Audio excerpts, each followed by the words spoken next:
April, Mr. Speaker. We have had instances in the past, Mr. Speaker, where we have gotten to June and counties haven't received their December disbursements. I know, Mr. Speaker, you know this for a fact. You have served as a county governor. And this problem doesn't seem to be going away anytime soon. Therefore, as a Senate of the Republic, we must think creatively, and we must find ways that are practical and that will eventually make our counties economically viable. As they are today, Mr. Speaker, this is not possible.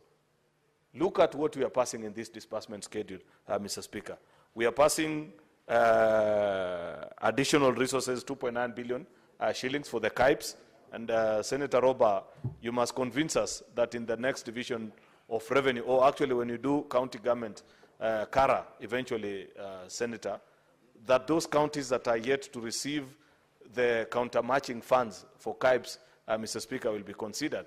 Otherwise, we will suffer the prejudice of having passed resources to other counties to the detriment of other counties, Mr. Speaker. There is 3.24 billion that is being passed to CHPs. How unfair, Mr. Speaker? It's either you have a job or you don't. Surely, if in the month of May is when we are sending resources to pay these people that have been working through the year, are we really being fair to these community health promoters, Mr. Speaker? I wish, Mr. Speaker, we were just plain and honest and told them that you do not have a salary. I know it's a stipend, but even that stipend, Mr. Speaker, it must be timely. 5,000, much as it may look like nothing to many people, if it comes in a timely manner, Mr. Speaker, at least it could help people get by. But if we are sending it at the end of the financial year, Mr. Speaker, there is even an extra 1.8 billion, which is basic salary arrears for health workers, Mr. Speaker, across our counties. I told us as a House last week or 2 months ago that we must reflect and begin to feel embarrassed. That every time you hear there's a demonstration outside the Senate, 9 out of 10 times it will be health workers, Mr. Speaker, for one reason or the other. We must confront this issue of remuneration to health workers, Mr. Speaker, at the county level. It is clear that there was no elaborate plan, Mr. Speaker, and everybody keeps pussyfooting about it. Nobody is clear and certain of when and how their matters will eventually be resolved, Mr. Speaker. That situation cannot continue to obtain. And I hope Senator Mandago, together with members that serve in the Health Committee, including you, Senator Omogeni, that you will lead us home. You must at some point lead this House into making the right decision. You must feel bad on behalf of all Kenyans who watch doctors, nurses, health workers, all these health professionals who come outside the Senate each and every year. Today they were there in the morning. I think they'll be back tomorrow. Maybe they're still there. It's not fair. And you as a committee must lead us as a House into making certain decisions that will resolve that particular answer. And you know, previously, all these other challenges that we've been told that, oh, the reason why they can't be considered jointly is that healthcare is devolved and therefore they are being left to be handled by the individual governors depending on how they're able to manage their politics, Mr. Speaker. That cannot be allowed to obtain for too long. Lastly, Mr. Speaker, is to leave it as a food for thought for Senator Roba, Senator Tabitha, my good friend Boni Halwale, and all these people that serve in the Budget and Finance Committee. I was before their committee this morning on a particular matter, Mr. Speaker, that perhaps it has reached a time where we may want to lead the country into issuing a devolution bond, the same way we issue infrastructure bond. I raised this 2 years ago. It wasn't picked up, but I want to still insist that we may want to consider that, Mr. Speaker, because we know on average how much we consume per year. And we also can project for the last, based on what we have consumed the last 10 years, what the annual increment normally looks like, Mr. Speaker. It will make more sense, Mr. Speaker, because I hear people say, oh, separate the treasury, do this or the other. If the resources are not there, they are not there, Mr. Speaker. We must find ways, just the same way Ministry of Sports and Ministry of Roads have figured out how to fund their roads and find ways through securitization, Mr. Speaker. We can as well issue a devolution bond, Mr. Speaker, through which National Treasury then pays back in the subsequent month on a yearly basis, so that we know for a fact, Mr. Speaker, that this pool of resources is purely dedicated to devolved units. At the particular date, the agreed time of the month, Mr. Speaker, counties receive that which is owed to them, Mr. Speaker. Otherwise, many businesses will continue to crash, Mr. Speaker, on account of supplying to a county government that you know will never pay you. People will go without salaries. Counties will be forced to borrow, Mr. Speaker, to pay and meet even day-to-day subsistence obligations, Mr. Speaker, therefore incurring additional cost. So I want to plead with this Budget and Finance Committee that lead us into a better solution other than this one of having to wait for exchequer releases, that you have to wait for resources, Mr. Speaker, to be collected. When you have a shock in the system like we had last year with the Gen Z protests, Mr. Speaker, and court decisions with regards to finance bill, then counties stayed, I think, up to almost December without receiving any significant funding. That cannot be the way and the basis upon which you run a county government. Something must give, and I believe as a House, it is not beyond us to think what will be a better solution than the current system. At least we are all in agreement that this current system doesn't work in the way that it was envisioned. With those main remarks, Mr. Speaker, I beg to support and hope that, Mr. Speaker, we can be able to conclude on this matter as well as many other business that are before us. At least I'm happy that there are many members that are back in the House now as opposed to earlier in the day. I hope the whips, Mr. Speaker, as we speak, are whipping so that we conclude on this today. I thank you. Senator Wambua.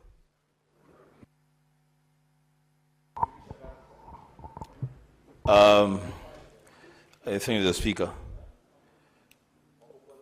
Mr. Speaker, yeah, the majority side is weeping from the comfort of their chairs.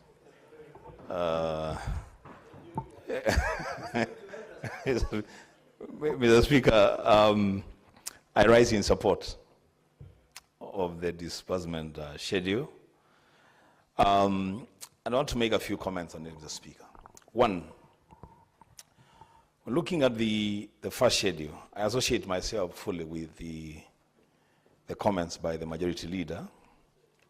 That surely, Mr. Speaker, this is May, actually end of May, the time that we are now trying to approve this schedule for certain cadres of public servants in our counties to begin to receive their pay, and they have already worked for this number of months. Mr. Speaker, something must happen. A decision, Mr. Speaker, has got to be made. And I think this Senate, Mr. Speaker, has a role to play in making that firm decision, led, of course, by our majority leader. Mr. Speaker, this issue of CHPs, it's becoming a national nuisance, really. Mr. Speaker, we cannot live in a country where people who are offered a service, contracted to offer a service, then must also take to the streets for them to be paid for the services for which they have been hired and contracted.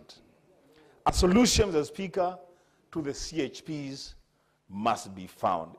We must not sit pretty in the Senate, knowing as it were, Mr. Speaker, that health is a devolved function.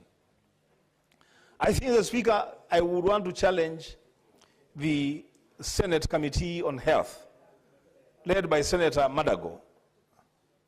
Mr. Speaker, I know they have tried to do what they have tried to do, but I want to challenge them to now draw the line in the sand and say enough is enough. We cannot have these demonstrations outside Parliament, in the streets of Nairobi, every day, every week, for people just demanding the same thing, and it is their right to be paid this money, Mr. Speaker. Something really must happen so that we get done with this matter. Mr. Speaker, on the issue of, under the same schedule, the first schedule, on the issue of KIPES. Mr. Speaker, for whatever reason, whatever wisdom was used to phase out the allocation of the national government share to county governments to construct the industrial parks, There were two phases that I know of. There was phase 1 and then there is phase 2. My county, Kitui, the Speaker, did not make the list for the first phase.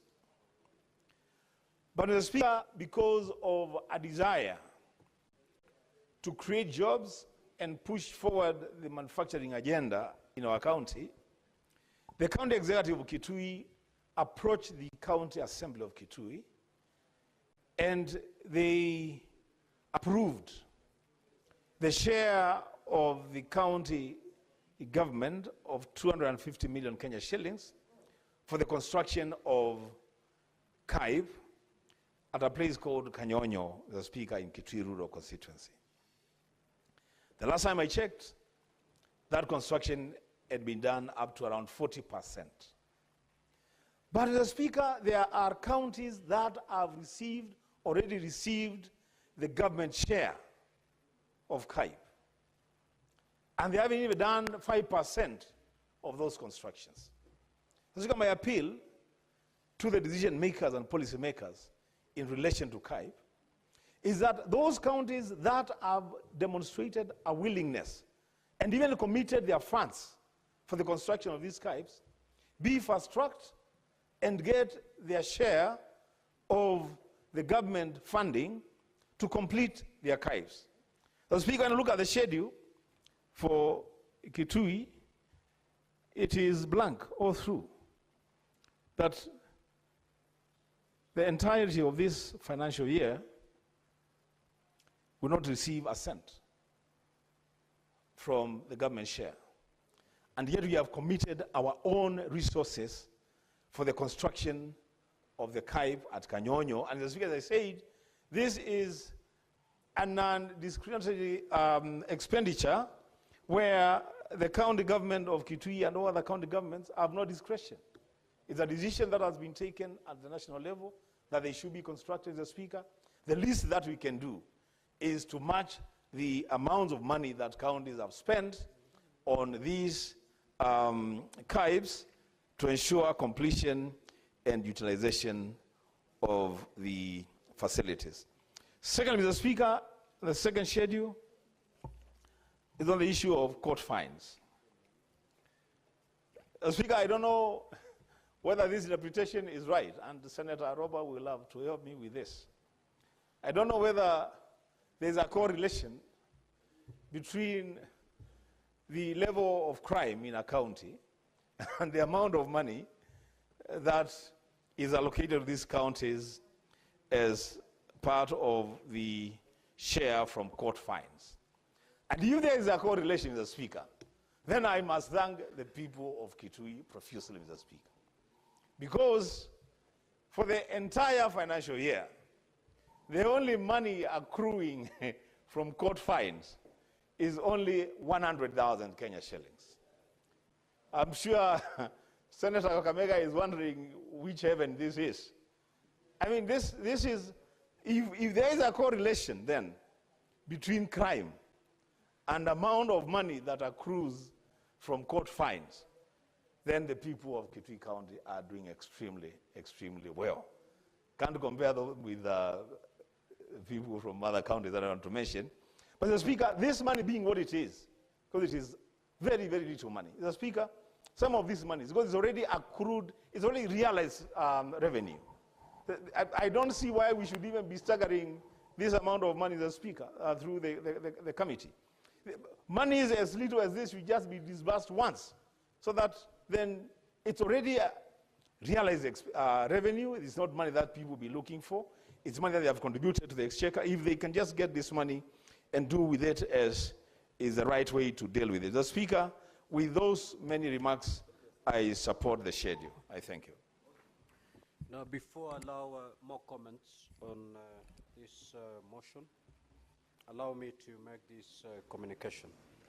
I'd like to acknowledge the presence in the public gallery this afternoon of visiting teachers and students from Tengeche Boys High School in Kericho County.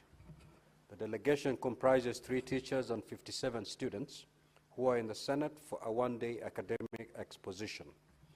Honorable Senators, in our usual tradition of receiving and welcoming guests to Parliament, I extend a warm welcome to them, and on behalf of the Senate, on my own behalf, wish them a fruitful visit.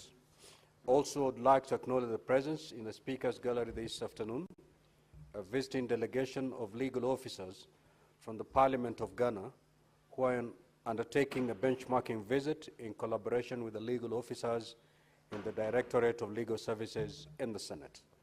Honorable Senators, I request each member of the delegation to stand when called out so that you may be acknowledged in the Senate tradition. Ms. Doreen Asante, Ms. Mary Wendy Yebo, and Mr. Edwin Trufor. Honorable Senators, on behalf of the Senate and on my own behalf, I extend a warm welcome to them and wish them a fruitful visit. I'll call upon the Majority Leader to extend a word of welcome to both delegations. You may proceed, Majority Leader. Good. Thank you. Mr. Speaker, I join you on behalf of my colleagues here in the House this afternoon to welcome this visiting delegation from Tengecha High School. This is one of the top performing schools in our county. I hope, Mr. Speaker, that they will get a full value of the time that they took out of school to come and interact with members here. I have watched them patiently and keenly follow through with the discussions in the House this afternoon. I did not know that they are from my county, but I'm proud of them for the journey that they have traveled in making this institution a great institution. Mr. Speaker, I wish them well as for the remainder of the day, and even as I travel back